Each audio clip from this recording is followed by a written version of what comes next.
Assalamualaikum warahmatullahi wabarakatuh. Alhamdulillah wa syukru ala ni'amillah.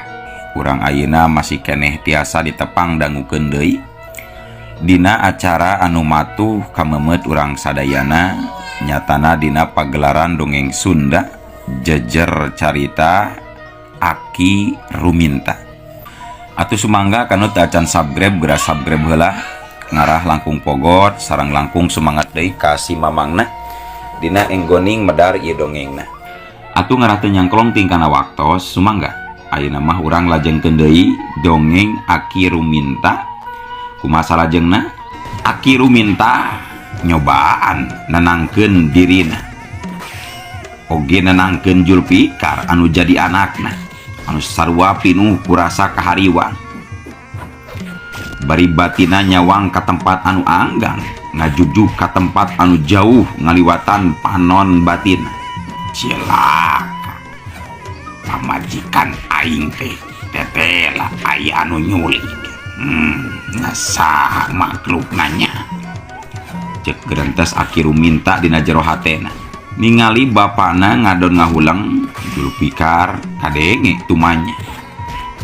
Abah, nah kamananya ari si ambu teh sabener nambah buah-buah aya kejadian anu teu dipihara pangintennya bah anu geus tumibak ka si ambu, tanya Julpikar bari neuteu. Karek oge balem Julpikar tumanya uju-uju hiji jirim ngajorelat langsung narajang ka Aki Ruminta. Jorelat jelem Aki Ruminta sanajan aya nu narajang ka dirina sacara ngabongohan tetep henteu nepi ka kacolongan, nyelang nyuntrungkeun heula Julpikar ka kenca. Aki Ruminta terus nadah panerajang ti eta jalma anu tetela hiji jirim anu make papakean sing sarua beureum, hiji tangtungan awewe bari memake cadar beungeutna. Hiuk peso balati dina leungeun eta awewe, guguri lapang dipake narajang ngancam kalemahan lawan. Hiuk rempot plos sebuk lep. Aki Ruminta ngarampotkeun awakna ka tukang mangsa beuteungna kaancam ku seseukeut balati musuh anu datangna lumayan cepet, gerakanana teu bisa dianggap enteng kitu bae. Nalika ku Aki Ruminta pigelangan leungeun eta si Wanoja anu masih nyeleber hareupeunana arek tuluy diketik si Rika, si eta Wanoja teh narik mulang leungeunna deui ka tukang diganti ku sukuna anu metak arek mejeh kana iga burungna Aki Ruminta. Bari awakna kayaan semu ngalayan ngan oro kaya sameme dampal sukuna nepi kana sasaran. Aki Ruminta gancang ngacuralitkeun awakna ka tukang milepas, ngacarikeun panarajang lawan ngaplos ngan ukur ngahakan tempat kosong. Jirim anu narajang katara bangun anu gemeseun nakeranan, dumeh panarajangna geus 2 kali gagal. Panona gulal giler galak mencerong seukeut ka Aki Ruminta. Di luar dugaan kalawang peso balati dina ceklan eta si Wanoja dibaledokeun ka arah Julpikar anu keur ngajanteng ngawaskeun kayaan. Ngan untung Julpikar geus lumayan boga bekal pangarti anu cukup ti bapakna. Nyaho aya bahaya nu ngancam ka dirina, gacang loncat nyingkahan eta pibahaya. Curelat jeleng plos set beulesat. Ngan aneh sanggeusna eta peso balati ngeplos teh henteu labas kana tatangkalan, bet ngablesat balik deui narajang ka Julpikar anu awakna ngajaul ka luhur. Curelat jeleng ploset gep. Peso balati anu ngeplos nganukur ngahakan angin sarta balik deui kanu bogana laju ditewak ku si Wanoja anu make papakean sing sarua beureum. Barang jeung kitu curelat jeleng les. Si Wanoja langsung loncat ninggalkeun eta patempatan. Jeung aneh Eta si Wanoja teh teu kungsi kadenge ngomong acan ka Ki Ruminta. Tapi naha atuh bet datang langsung nyerang ka dirina. Abah, nah lain susul atuh eta jalma teh Abah. Ari ulah disusul mah ku abdi, sok atuh ku Abah diudag bah, cek Julpika. Teu kudu kasep teu kudu. Antepkeun we. Engke oge bakal kapanggih. Di mana Wanoja anu bieu datangkeun antep teu kudu disusul.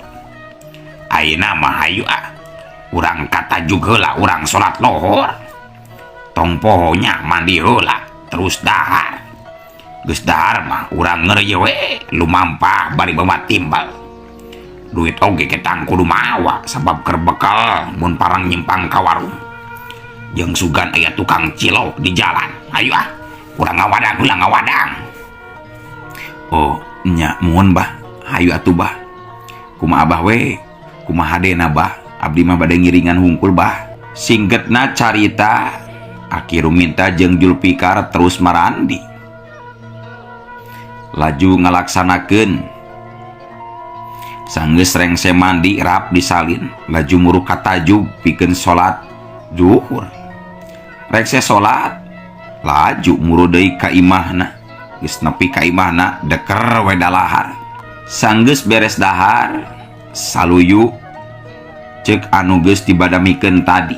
Duanana terus singkil sayaga pikeun arindit. Gembolan wadah pakaian jeung wadah bekal timbal geus diakon ku Ki Ruminta dina tak-takna. Jepret, panto imah dikunci. Gedig, duanana ngeureuyeuh lumampah pikeun maluruh Ambu Ruminta anu cenah diculik cek Ki Ruminta mah. Ngan teuing diculikna ku saha jeung teuing dibawana ka mana iwal ti Ki Ruminta anu leuwih ti heula apal. Dua jalma, bapa jeung anak harita lumampah ninggalkeun tempat dumuk matuh lembur karang pamidanganana. Dijajab ku panetep warga anu salembur jeung salila ieu memang simpati ka keluargana Ki Ruminta. Ngerasa ngahlas waktu nempo maranehna arindit. Teu karasa barang jeung nyerelekna waktu marengan lengkahna dua jalma anu keur lumampah. Wanci peuting kiwari geus sumanding. Bentang menirapang di awang-awang, nyaangan bumi alam. Bulan sapasi rada katutupan ku mega, jadi kurang caang. Lir ibarat hatena Ambu Ruminta anu alum muyung. Tunggara aya di tempat asing pikeun diri nama, bari kayan awakna dibarogod kana tangkal mahoni. Diborogodna make tambang gede jeung liat hese dipegatkeunana.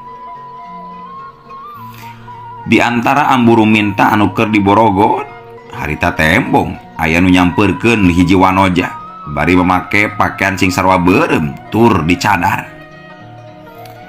Harita pok kadenge Ambu Ruminta anu geus gareuneuk beungeutna balas tapak panyiksa cumarita. Andika memang licik. Andika memang licik cadar beureum. Lepaskeun kaula kurang ajar. Ulah wani tukangeun wungkul patali jeung kayan salaki kula deuleu. Sok lepaskeun lamun wani mah deuleu cadar beureum. Cik Ambu Ruminta bari neuteup seukeut ka si cadar beureum. Ambu Ruminta kuring ngahaja deuleu. Nyangkalak Andika laju dibawa ka ieu patempatan. Tujuan kaula aya dua hal anu dimaksud. Kahiji ku dicangkalakna Andika. Ieu teh pikeun ngondang perhatian salaki Andika. Ngaras supaya datang ka ieu lembur anu katelah lembur saga. Laju engke ku pihak kuring sarua arek dicangkalak. Sarta arek dipiceun bugangna kaleuweung alas pati. Rek dipake maraban orai sanca. Dari ditu mah mangrupakeun sayangna orai sanca. Jeung anu kaduana kula arek tumanya ka Andika. Nah bener, Mustika Ratu Malakasari teh aya di diri Andika. Nini peot. Hei, cadar beureum. nepi ka mana oge pihak Andika moal aya nu mampu saurang oge pikeun ngungkulan kasakten salaki kuring deuleu. Tong buroning pantar Andika bet dalah guru Andika oge cantang tuh mampu pikeun ngelehkeun salaki kuring. Jeung deui ingatkeun ku Andika cadar beureum ngeunaan Mustika Ratu Malakasari memang eueuh di diri kula. Kula teu apal ngeunaan eta Mustika Ratu Malakasari ayana di mana. Nya oge henteu kumarupana eta mustika teh. Montong ngawadul sia Andika nini pewot. Ngaku we di mana eta Mustika Ratu Malakasari ayana. Jeung dipakena ku saha? Ulah sambat kaniaya deuleu. Mun poe ieu Andika modar ku leungeun kaula, guru kula pasti mampu pikeun merenan jalma samodel si Ruminta. Capekeun pisan atuh ngelehkeun si Ruminta mah nini pewot. Cadu kahulu-hulu. Sok sanajan kula nya apal di mana eta Mustika Ratu Malakasari ayana.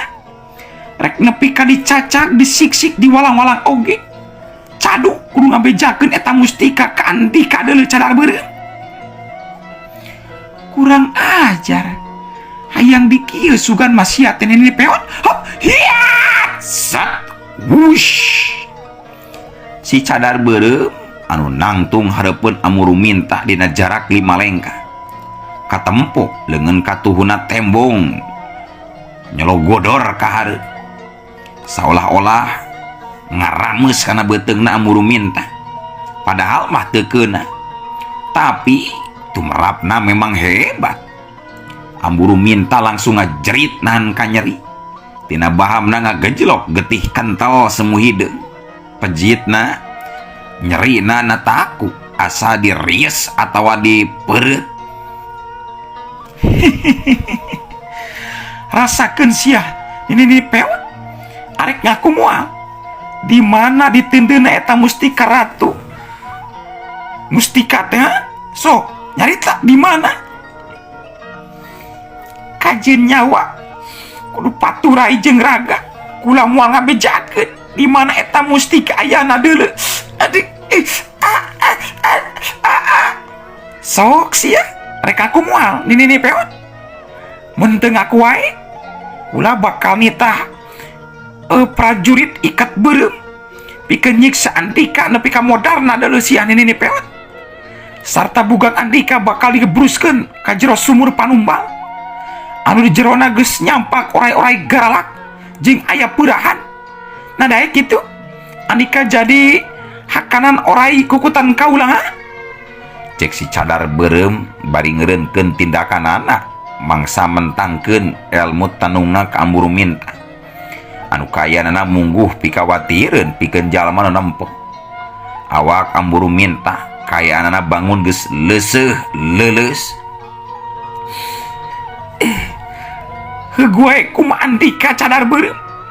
Kula pasrah, lain hartina kula nyerah ka Andika laknat sia. So, rek dikumahakeun oge kula moal dek ngalawan cadar beureum. Setan alas ngadon bangun anu nangta hayang buru-buru dipodaran siap. Ari kitu mah taya bayana.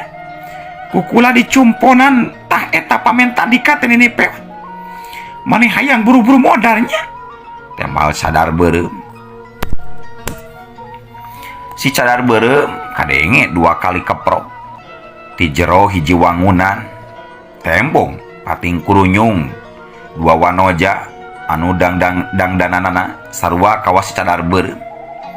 Buukna dibeungkeut make kucir kudakeun sarta dituturkeun ku genep prajurit ikat beureum lalaki wungkul bari masing-masing marawat tombak. Pindahkeun eta babandang teh Punggawa. Sok pindahkeun. Anu hiji Punggawa hiji, Punggawa 2 bawa ka tempat sumur panumbal. Ujug sumangga kaula nun Gusti. Mangga kaula nun mangga.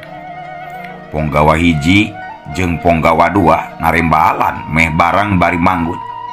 Laju rutret laju rak tali tambang anu mengket awakna Ambu Ruminta karena tatangkalan teh tuluy di udar sarta dirajengan pada nyekel leungeunna ku dua ponggawa nuturkeun lengkana si cadar beureum anu muru ka sumur panumbal dituturkeun ku genep prajurit ikat beureum di tukangeunana. Tapi karek oge sabaraha lengkah laleumpangna ti tukang aya nu ngolebat bodas nyambar hiji prajurit anu keur leumpang laju ditandasa corelat kolebat keup beres seret beres eta prajurit anu disambar teh laju ditubles beheungna 2 kali ku peso balati dibinasa ku jirim warna bodas. Horeng jalema make baju sing sarua bodas buukna ngarumbai panjang bari rupana geulis sabab eta anu nyerang teh ngabokongan sabab eta anu nyerang ngabokongan teh geuning hiji wanoja ngora jangkung lempai panon sipit sajeleng kolebat gep hiji deui harita aya nu beunang disambar tuluy beheungna didengkek satarikna laju diseret ka nu bala beheungna malieus ka tukang lantaran potong. Geus kitu mah cuhul we bugangna ditinggalkeun kitu wae sing nyangkorah dina bibir gawir